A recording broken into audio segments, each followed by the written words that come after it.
On Father's Day, my son Tony walked into my living room in Dallas, holding a bouquet of yellow roses, and asked me something that made my blood run cold. "Dad, you've been getting the $1,800 from Barb every month, right? I just want to make sure you're comfortable." I stood there frozen in my worn recliner, staring at him like he'd just spoken a foreign language. $1,800? For the past 8 months, I'd been stretching my pension check so thin you could see through it, eating more beans and rice than any 58-year-old widower should have to. The name's Chuck Anderson, and I've been rattling around alone in this 3-bedroom ranch house since my wife Nancy passed 10 years ago from cancer. Until that moment on a sweltering June afternoon, I thought my biggest problems were the leaky roof over the back bedroom and a son who worked 60-hour weeks writing computer code. "Son," I said, my voice barely above a whisper as I set down my iced tea. "I haven't seen a dime." Tony's face went white as fresh paint. That's when I heard the sharp click of heels on my hardwood floor. Barbara Garcia Anderson appeared from the kitchen in her designer sundress, the kind that probably cost more than my monthly grocery budget. She had that perfect smile plastered on her face, the one that always made the hair on my neck stand up. She had no idea that in the next few minutes her whole carefully constructed world was about to crumble like a foundation built on sand. Let me paint you a picture of my situation. I spent 30 years managing construction projects around the Dallas-Fort Worth area, building my own contracting business from absolutely nothing. Started with a beat-up pickup truck and a toolbox full of determination. When Nancy got sick with breast cancer, I sold the company to take care of her full-time. The sale gave us enough to pay for treatments and keep the house, but after the medical bills and funeral expenses, I was left with a modest pension and Social Security. Comfortable enough for a simple life, but not exactly living high on the hog. My house sits on Maple Street in a quiet suburb where folks still wave at their neighbors. It's a solid 1970s ranch with brick siding, a carport that's seen better days, and Nancy's flower garden that I still maintain because it makes me feel close to her. The inside is simple. Wood paneling in the living room, a galley kitchen with appliances from the Clinton administration, and family photos covering every available surface. Nothing fancy, but it's paid for and it's home. Tony's my only child, and he's turned out better than I ever dared hope. He's 38 now, makes good money as a software engineer for some tech company downtown. Always been smart as a whip, that boy. Used to take apart radios when he was 10 just to see how they worked. Nancy and I were proud when he graduated from UT with his computer science degree, even prouder when he landed his first real job. But when he married Barbara Garcia Anderson 5 years ago, something changed in the family dynamic. She's originally from some wealthy family in Houston, oil money, I think, and she carries herself like she's doing the rest of us a favor by breathing the same air. Nancy never warmed up to her. Used to say Barbara had calculating eyes, and that she looked at our house like she was appraising it for auction. I figured it was just mother-in-law jealousy, but Nancy was usually right about people. So there we were on that suffocating Father's Day afternoon. The central air conditioning struggling against the Texas heat. Tony looking confused, and Barbara standing there in her $300 shoes on my $20 a yard carpet. The living room felt smaller suddenly, like the walls were closing in. Sunlight streamed through the front windows, highlighting the dust motes dancing in the air and casting shadows across Nancy's old furniture that I couldn't bear to replace. "Dad, that can't be right," Tony said, running his hand through his hair the way he used to when he was stumped by algebra homework. "I've been transferring $1,800 to your account every month since last October. Barb handles all the financial paperwork for us." I looked directly at Barbara. She tilted her perfectly styled head and gave me that condescending smile I'd come to despise over the years. "Oh, Chuck, you must have forgotten. I bring the cash envelope by every month, remember? You're getting older, and sometimes memory plays tricks on us. Maybe we should discuss this with your doctor at your next visit." That's when something clicked inside my head like a circuit breaker snapping into place. See, 30 years in construction teaches you to pay attention to details and trust your instincts. When someone tells you the foundation was poured properly, but you can see hairline cracks forming in the concrete, you don't ignore the evidence in front of your eyes.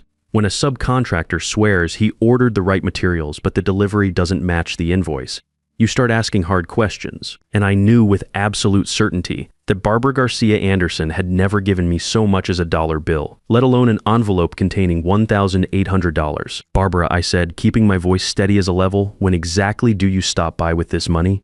She didn't miss a beat, smooth as fresh concrete. "The 10th of every month, Chuck. Sometimes you're not home when I come by, so I slip the envelope under your front door. You know how your memory can be." Tony frowned, that vertical line appearing between his eyebrows like it used to when he was trying to solve a tough math problem. Honey, I send the transfer on the 15th of every month, not the 10th, and I do it electronically through the bank, not cash. The room went dead quiet except for the hum of my old air conditioner and the distant sound of kids playing in the Johnson's yard next door. Barbara's smile flickered for just a second, but she recovered faster than a cat landing on its feet. Oh, right, the 15th, she laughed, a sound like glass breaking. I meant I pick it up from our account on the 10th and bring it over on the 15th. You know how busy our schedules get with Tony's work projects. I nodded slowly, but inside my head I was already starting to build a case the way I used to plan construction jobs, one solid piece of evidence at a time, checking and double-checking every measurement. After they left that evening, I sat at my kitchen table under the fluorescent light that Nancy always complained made everything look green.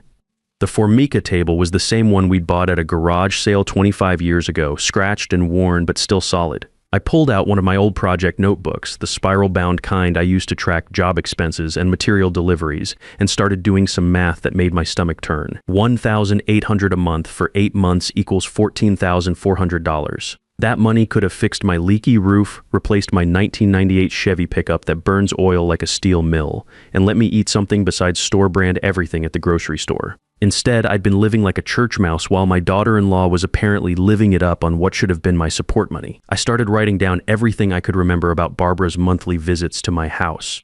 Turns out she had been stopping by about once a month, always for less than 10 minutes, always with some excuse about being late for yoga class or a hair appointment. She'd bring cheap flowers from the grocery store or a box of store-bought cookies, chat about the weather for 5 minutes, then rush off. Never once had she handed me an envelope, slipped anything under my door, or even mentioned money. The next morning, I drove my rattletrap truck to First National Bank on Main Street, where I've been doing business since Carter was president. The building is one of those old-school brick structures with tall windows and marble floors that echo when you walk. I asked to speak with Marcus Thompson, an old friend from my contracting days who'd worked his way up to branch manager after getting out of the Army. "Chuck Anderson, you old dog," Marcus said, coming out of his office with a firm handshake. He was a big man, built like the linebacker he'd been in high school, with graying hair and laugh lines around his eyes. "What brings you down here on a Tuesday morning?"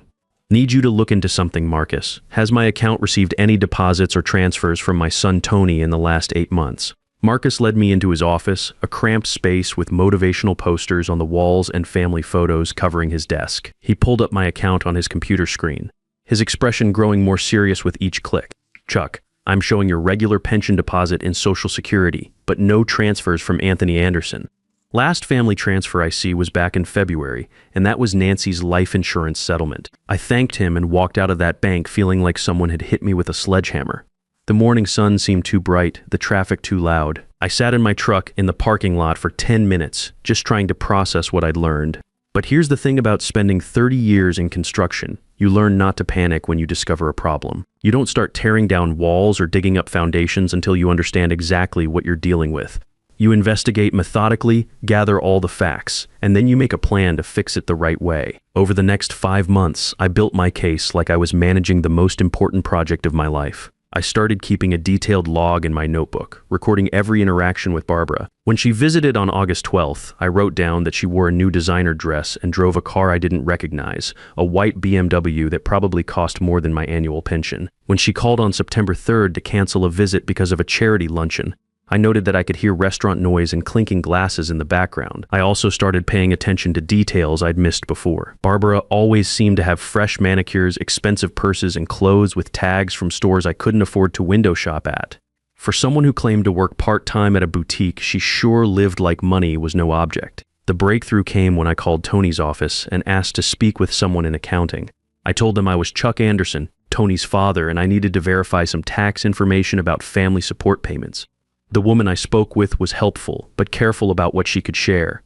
"Mr. Anderson, I can confirm that your son has been making regular transfers of $1,800 on the $15,000 each month since October of last year. The transfers go to an account listed under your name, but I don't have the specific account details, an account listed under my name." That phrase stuck in my head like a splinter. I thanked her and hung up, then sat in my living room looking at the family photos on the mantle. There was Tony's high school graduation picture, him and Nancy at his college graduation, his wedding day with Barbara looking radiant in white. That's when the pieces started falling into place like dominoes in a row. I needed professional help, the kind you get from someone who understands the legal system. Lucky for me, I knew just the guy. Frank Rodriguez had been a Navy buddy before he went to law school on the GI Bill. We'd stayed in touch over the years, meeting for coffee every few months at Mel's Diner on Commerce Street. Frank's office was in one of those converted Victorian houses downtown, with creaky wooden floors and high ceilings that made you feel like you were in a movie about lawyers. His secretary, a gray-haired woman named Helen, brought us coffee in mismatched mugs while Frank listened to my story. "Chuck," Frank said, leaning back in his leather chair that had seen better decades, "this sounds like textbook elder financial abuse. In Texas, that's a third-degree felony if the amount stolen is over $2,500. You're talking about $14,400 here. What kind of proof do we need?" "Bank records showing where that money actually went. If Barbara's been intercepting these transfers, there has to be a paper trail somewhere. Money doesn't just disappear into thin air." Frank explained the legal process while I took notes in my construction notebook. "We'd need to file a formal complaint with the district attorney's office, subpoena bank records, and build a case that would hold up in court. It wasn't going to be quick or easy, but Frank seemed confident we had a strong foundation to work with. The hardest part was keeping quiet around Tony. Every Sunday, he'd come over for dinner like clockwork, and we'd sit at my kitchen table eating pot roast or fried chicken while he told me about his latest software projects. He'd always ask if I was doing okay financially, and I'd give him vague answers about getting by just fine. I could see the relief in his eyes, thinking his monthly support was helping his old man live comfortably. It was killing me to lie to my son, but Frank had been clear about strategy. If we tipped our hand too early, Barbara might cover her tracks or come up with some explanation that muddied the waters. We needed ironclad evidence before making any accusations.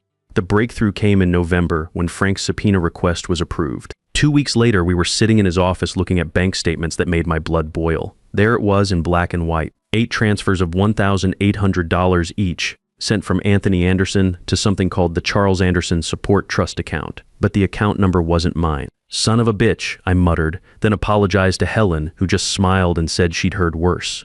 Frank spread the documents across his desk like he was laying out blueprints. "Look at this, Chuck. The account was opened last September with Barbara Garcia Anderson, listed as the primary account holder and financial power of attorney. She used your name and personal information, probably from tax documents or medical forms she had access to through Tony. The supporting documents told the whole story. Barbara had been using that stolen money for spa treatments at some fancy place in Highland Park, shopping sprees at Nordstrom, weekend trips to Austin and San Antonio, and monthly payments on a white BMW lease. She'd been living high on the hog while I counted pennies at the grocery store. But what really got my goat were the cash withdrawals.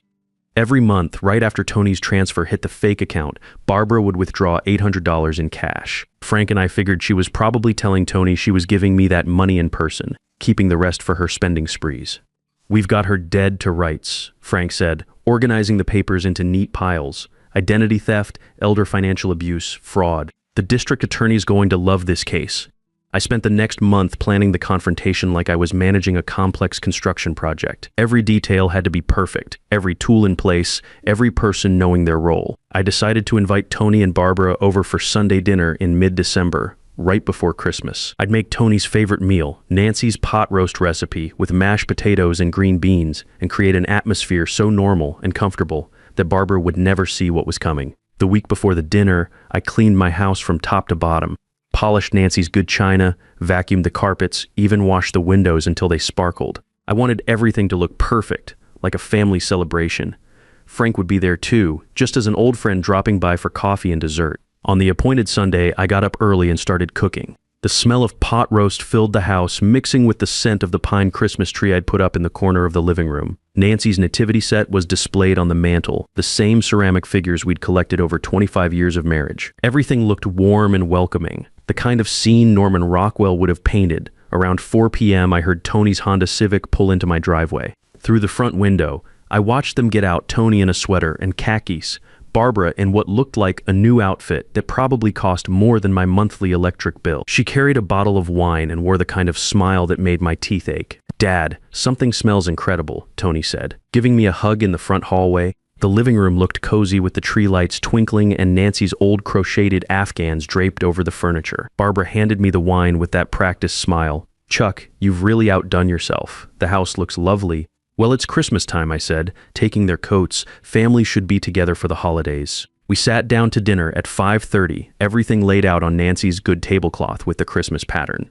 The conversation was light: Tony's work, Barbara's boutique job, my plans for the new year. I played the part of the grateful father perfectly, thanking them both for their kindness and support.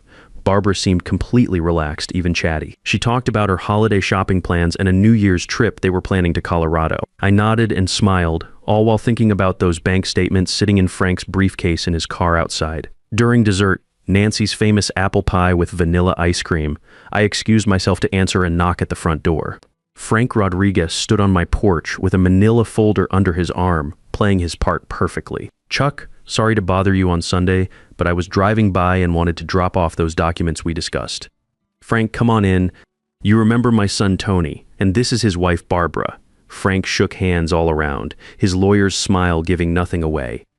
I invited him to join us for coffee, and he settled into Nancy's old rocking chair in the corner of the living room. The Christmas tree lights cast a warm glow over everything, making the scene feel cozy and innocent. "Actually," I said, setting my coffee cup down on the side table, "Frank brought something I think we should all look at together."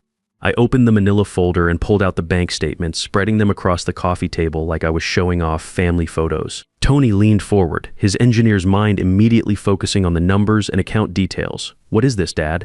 "Those are copies of where your monthly support payments have been going. Son account name, Charles Anderson Support Trust. Account holder, Barbara Garcia Anderson." The color drained from Tony's face as he read the statements. His eyes moved from document to document, taking in the transfers, the withdrawals, the spa receipts, the BMW lease payments. I watched my son's world crumble in real time, and it about broke my heart. Barb, Tony's voice was barely a whisper. "What the hell is this?"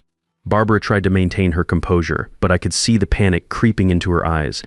"This is obviously some kind of mistake, Tony. I've been bringing your father that money every month, just like we agreed. Then where is it?" I asked calmly. "Show me one bank deposit, one receipt, one piece of paper proving you ever gave me a single dollar." She couldn't, because there wasn't any, 8 months of lies, and she had nothing to back them up. Frank cleared his throat and leaned forward. "Mrs. Anderson, opening a bank account using someone else's personal information without their consent is identity theft. Using that account to intercept funds intended for an elderly person constitutes elder financial abuse under Texas law. We're looking at potential felony charges here." "This is ridiculous," Barbara said, her voice getting shrill. "Chuck's confused. He's getting older and his memory isn't what it used to be. I've been taking care of both of you, and this is the thanks I get." That's when she made her biggest mistake. Instead of apologizing or trying to explain, she went on the attack. Started yelling about how I was a burden and how she deserved compensation for putting up with our family's drama. Tony stood up so fast his chair nearly tipped over. "Get out," he said, his voice deadly quiet. "Get out of my father's house right now. Tony, you can't be serious. You're going to believe him over your own wife." "I'm looking at bank statements, Barb. Numbers don't lie." Barbara grabbed her purse and stormed toward the front door, but not before throwing one last desperate threat. "You'll never see a grandchild from us now, Tony. I'll make sure of that." The front door slammed so hard it rattled the windows. Frank, Tony, and I sat in my living room listening to her BMW screech out of the driveway. Frank filed the criminal charges the following week. The district attorney was very interested in our case because elder financial abuse was becoming epidemic in Texas. The investigation took 3 months, but they built an airtight case. Besides the bank fraud, they discovered Barbara had been using Tony's company credit card for personal expenses, another $6,000 in unauthorized charges. The trial lasted 8 months from start to finish. Barbara hired an expensive lawyer from Houston who tried every trick in the book. They claimed I had dementia and had been giving her the money willingly. They argued that she was just helping manage the family finances. They even tried to paint Tony as an unreliable witness because of his emotional involvement. None of it worked. Bank records don't lie. And Frank had done his homework. The jury took less than 3 hours to find her guilty on all counts. Barbara got 18 months probation, had to pay back every penny plus court costs and penalties, and was ordered to stay away from both Tony and me. The judge also awarded an additional $8,000 in punitive damages, bringing the total restitution to over $22,000. The divorce was finalized 6 months later. Last I heard, Barbara had moved back to Houston and was working at her family's real estate company. Good riddance. Tony and I rebuilt our relationship slowly, like you'd repair a foundation that's been damaged. He felt guilty for trusting her, angry at himself for not seeing the signs. But that's not how I raised him to think. I told him the same thing I used to tell my construction crews. You can't prevent every accident, but you can learn from the mistakes and build stronger next time. I used the restitution money to start the Anderson Family Foundation, helping other seniors who've been financially exploited by family members. Turns out this kind of thing happens more than you'd think. We've helped 23 families recover stolen money and taught hundreds of folks how to protect themselves from scams. These days, Tony stops by every Sunday for dinner, just like before. He's dating a nice school teacher named Lisa, who actually seems to enjoy my stories about the old construction days. They're talking about getting married next year, and she's already asking for Nancy's pot roast recipe. Sometimes people ask if I'm bitter about what Barbara did. Truth is, I'm grateful. She taught me that even at 58, you can still learn important lessons about trust, family, and standing up for what's right. She also taught me that good record keeping and patience can beat fancy lawyers and crocodile tears every single time. If you're dealing with something similar, here's my advice. Document everything, trust your instincts, and don't let anyone convince you that age makes you weak. Sometimes the best victory is simply proving you're smarter than the person who tried to cheat you. Age doesn't make you weak. It gives you the experience to spot trouble coming and the patience to handle it right. The biggest mistake a thief can make is underestimating someone who spent a lifetime learning that details matter and truth always wins.